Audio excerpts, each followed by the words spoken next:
Have you seen this child before, or a child like him? He is one of millions of children in the world today. Today we are going to look at attention deficit hyperactivity disorder, otherwise known as ADHD. Dr. Watabe has said that sustainability and ADHD go together through the school's mental health system and between alternatives for everyday meds for ADHD children. This disorder is uncontrollable behaviors that affects everyday life in these children. My 9-year-old son suffers from ADHD. Who is this child in this picture? And it affects him every day of his life. We have personally done numerous research on the subject, trying to find ways to help him. So today we will look at the definition and the causes of ADHD, common treatments for ADHD, and alternatives to those treatments for ADHD. ADHD has a profound effect on children and adults socially and academically. What is ADHD and how is it caused? David Stein said that in 1902, George Still took a guess at what ADHD is. And in 1995, Vincent Iannelli said that Joseph Bierderman was the first person to publish the first medical study on ADHD. According to Ben Marin, ADHD has a genetic, nutritional, environmental basis and could possibly be caused by brain injury. They are uncertain exactly for sure what ADHD is. They are still researching, but they say it is not a disease, but is a psychological or physiological disorder. ADHD children have difficulty paying attention, impulsivity, hyperactivity, low self-esteem, low academics, and have a hard time making friends. When my son, who is now 9 years old, when he started kindergarten, he had these symptoms. He had a hard time paying attention, was very fidgety, had a hard time sitting, and was not making friends well easily.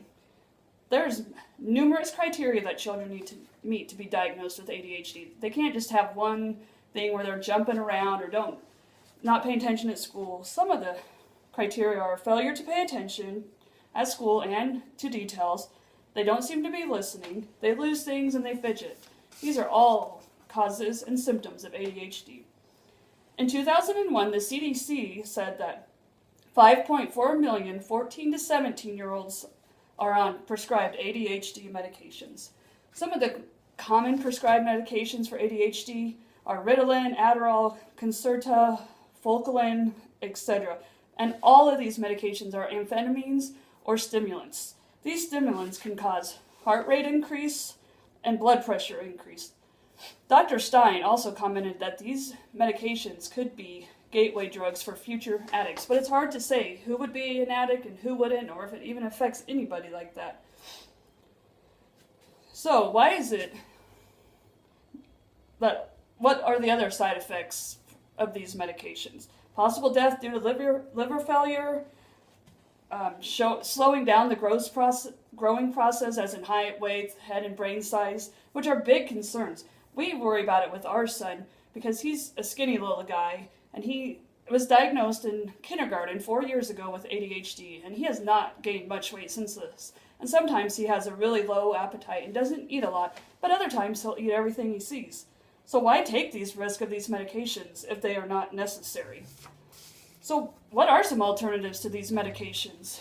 David Stein introduced the Caregiver Skills Program, which helps the children learn to behave and think adequately. It also involves everybody who is there for the kids, not just the kids, the adults, the teachers, anybody that will help them. This program helps the children learn social skills and puts the parents back in control of these children.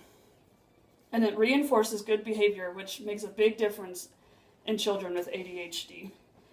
Another alternative is elimination diets. These diets eliminate additives, artificial dyes, and processed foods, and all the sugars in some of those foods.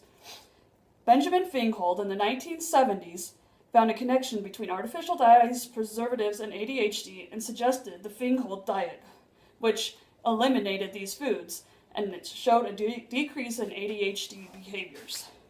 Other elimination diets eliminate carbs, sugars, and other fats, and Robert D. Maria suggest to eliminate dairy due to the fats and the bacteria in the cow's milk, which this bacteria kills the good fats that the children need. Diet changes have also shown an improvement in sleep problems, inability, and hyperactivity. In 1993, the CDA said that 5.2 million children have been diagnosed with ADHD. My son Evan, is one of those 5.2 million children. And he has a hard time controlling himself and not being fidgety, and just a hard time every day of his life. Without all of us, he would not be where he is today. He is on an ADHD stimulant medication. My child takes Focalin every day, and we worry all the time about what this could be doing to his body or him socially. So, do the risk and side effects of these medications outweigh how well they treat the problem? And vice versa. Is the problem, the side effects of the medication outweigh the meds and what they do for these children every day?